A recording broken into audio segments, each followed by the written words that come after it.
back to Diesel Wacky. So I'm going to show you guys exactly why my truck was in the shop. And here we go. I don't know if you guys can tell or if it looks any different, but it got a 2-inch leveling kit put on it.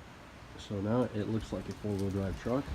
Yes, it's 2-wheel drive, sadly, but it was a pretty good price. Couldn't beat it. Now, I did have the truck leveled by a shop instead of doing it myself, only because I don't have like I don't have an impact or anything to take rusted bolts off or anything like that. So I just figured, why not just let a shop do it. The total cost was $375.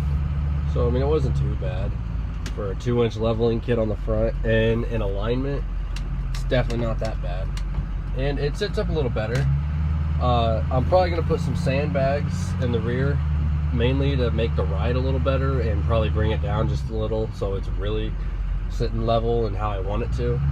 But for what it is, I'm pretty happy with it. It turned out pretty good. It drives pretty straight going down the road. It used to drive like that, but and just to give you guys one more look at the truck, here is how it sits. Front end is 2 inches, like I told you, and the rear end is stock height. It is 2-wheel drive. Don't mind the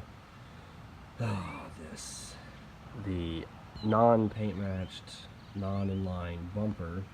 I need to put a new one on it. I still got some decals from the old company that used this truck to take off, and some paint, yellow paint. So yeah, if you guys enjoyed this video, give it a thumbs up, comment, let me know what you guys think. Share it with your friends, subscribe, you know. It'd be nice if you guys stick around. Appreciate it. Y'all have a good one. Thanks for watching.